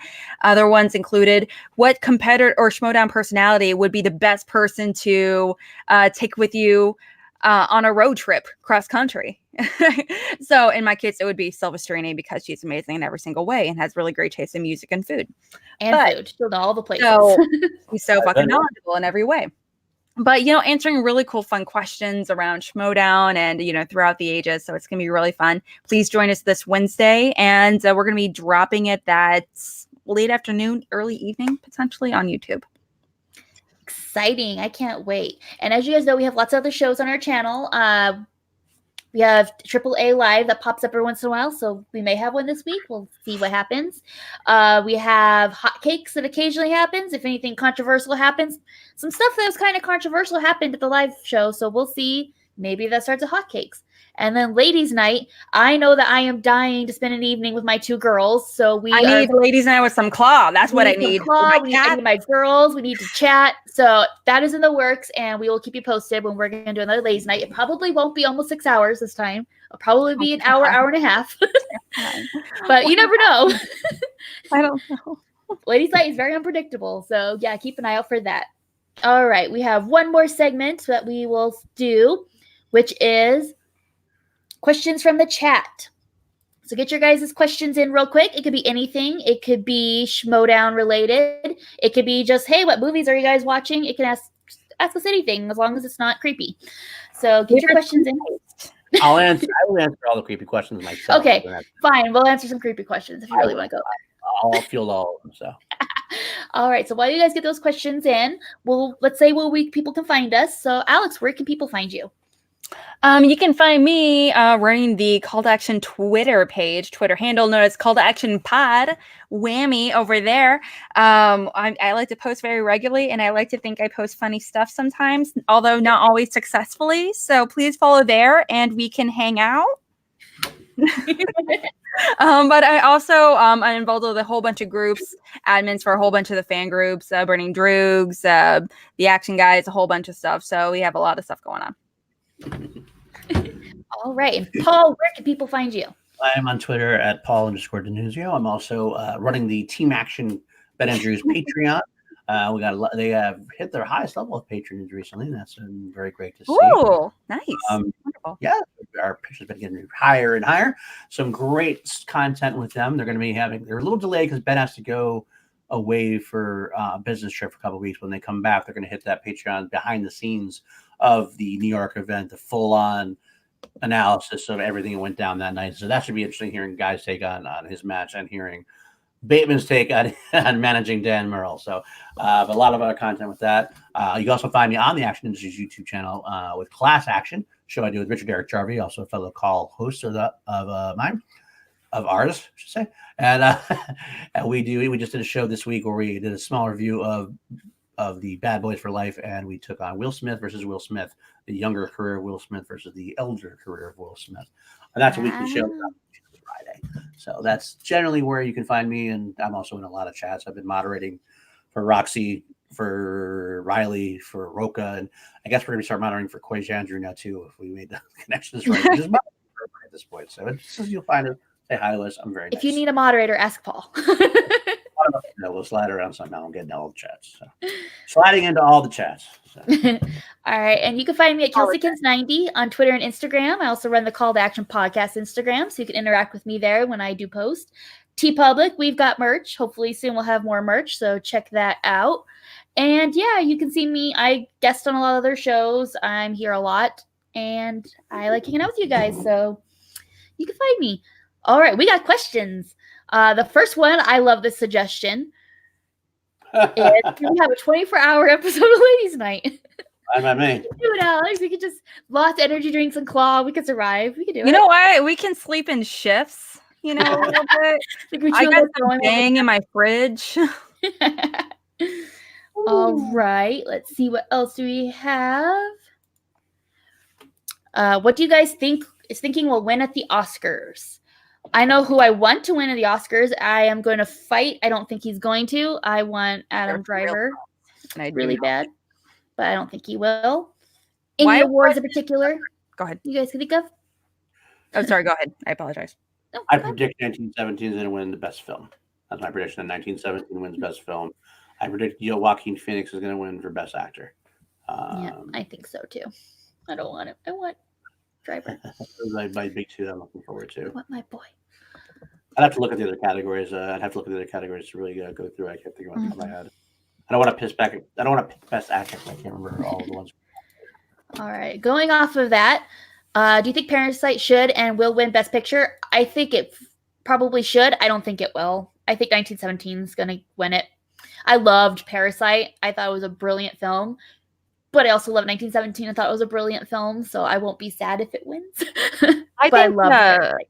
I honestly think that Parasite is going to win. And I'm basing it, I haven't seen the movie, to be completely honest. I'm basing it purely off buzz and how desperate the Academy is trying trying to appear much more global. Mhm.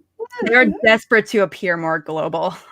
I- There was so much controversy when they were talked about being in nominations to be, Best Picture, as to be a Best Picture, Best Director, as well as Best Foreign Film. Like a lot of people were like, "It's one or the other, dude. It has to be. Come on." But that's not the case. So I honestly think I'd share desperation for that, and also like the buzz is like electric around the movie, everyone you talk to about it. So, and versus 1917, I feel like it's a great movie. I've seen that one. I really loved it.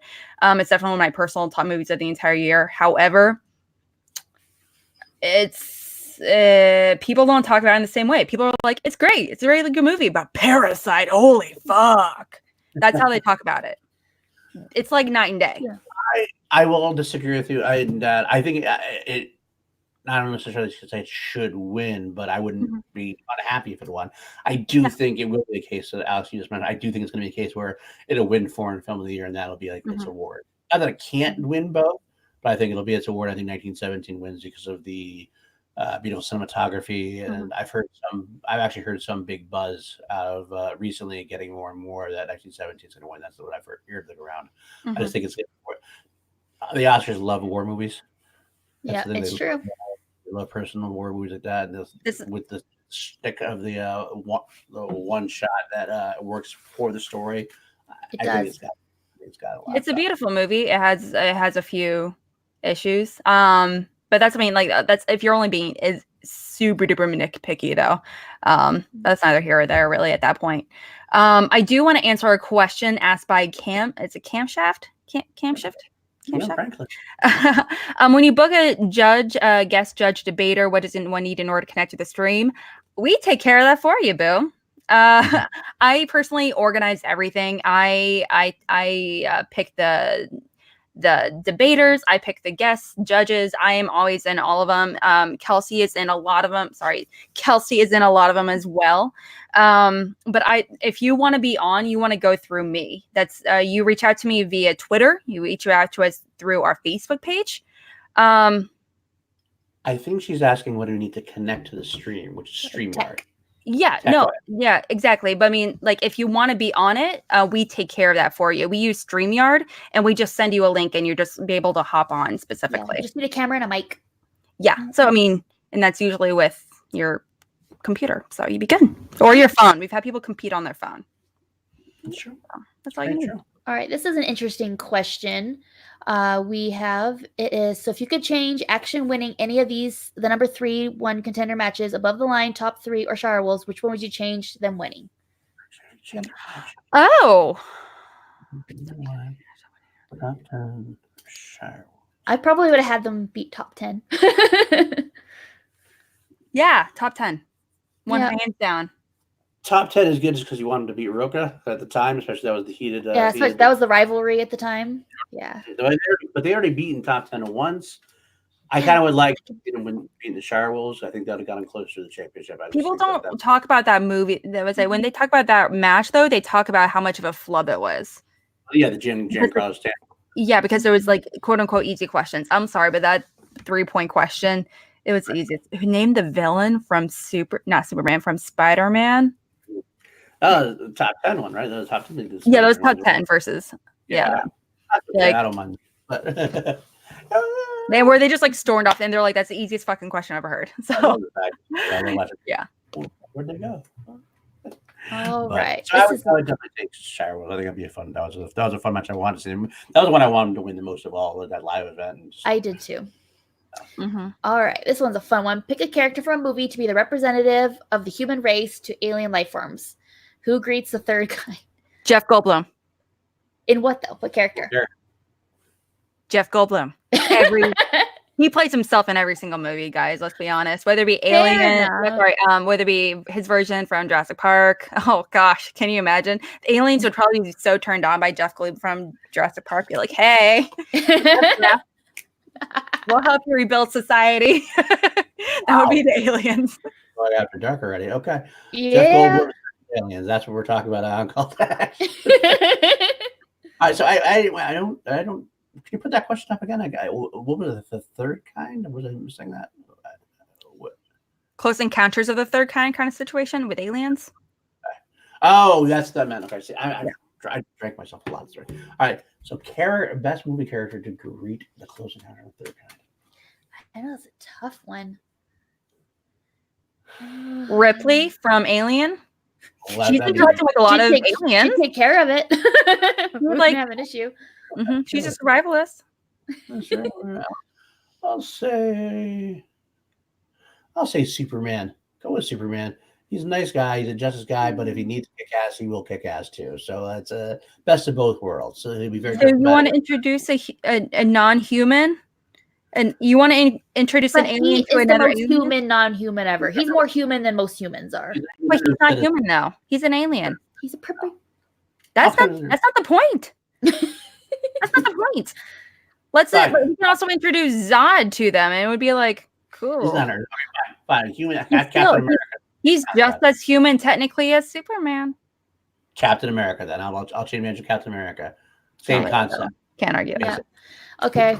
Just to be controversial, I'll pick Harley Quinn because I'll be like, this girl's batshit crazy, and I don't want to deal with these people, and they will leave. So that'll be good. All right. I guess I'll click on this question because it's about me. I'm here. I've been here for a while. I haven't been on a few episodes lately, but if you are new to the channel, you'll see me on here a lot because I love being on the show. So you will see me. Let's see. Okay. I have to answer this question because how bad was the FOMO this weekend? I don't want to talk about it. It was so bad that there was a moment when people are getting ready to go to SEN Live. I'm like, I could still fly there and be there in time. I mean, they haven't sold out tickets just yet. And then I'm like, I'm not paying like $1,200 for tickets just to go. That's fair. Yeah, that's fair. I wanted to go so bad. But never again. Never missing a New York event ever again. Lucas keeps telling me where he's like, you can't, he's telling me, he's like, what you should do? We should like make it our jobs just to go to live events. Get paid to go live events. Can you imagine? I would love to have like low key. I would work the merch table for free. I would just handle a clipboard in the line. I would do whatever you want. I would pay to be there, essentially, just to hang out. I just want to be a fly in the wall on these conversations. So. Oh, yes. I like this question because I talk about it a lot already. Who's your current movie star crush? Adam Driver. Everyday Adam Driver. Somebody clone that man for me. And I'm Could done. you jump the question faster? My current movie star crush is my husband. Come on, he's in the chat. You can say something. Start some controversy. Come on. My husband.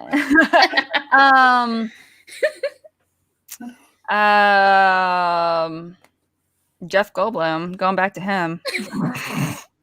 Solid choice. I just like, have you seen him on Instagram? His introduction is like talking about his new jazz album. He's like, I'm Jeff Goldblum. Hey. He just walks away. I'm like, what are you? Well, all right. My movie star, probably Anna de Armas right now. I love her. She's so sweet. From Blade Runner 2049 and from your favorite movie of the year, Knives Out. I love Oh. her. She's a sweetheart. So that's mine. And of course, I also give honorable mentions to Scarlett Johansson, who is always rock solid. And so Florence Pugh is also working her way up as well. I have a huge girl crush on, I would have to say, Jamie Lee Curtis. Solid. Every movie I've seen her in, I'm like, you're so fucking badass. I just want to start doing push-ups. You inspire me like no other. You know, like when you see some actors or actresses, you're like I'm not like I don't like, for some reason, I see them as more as like inspiration, and that makes me excited for them rather than like that's hot or something. And for me, that's like Jamie Lee Curtis. That's Susan, not Susan Sarandon. What's her face from Alien? Where I'm just like, I just want to go hit the gym like right now.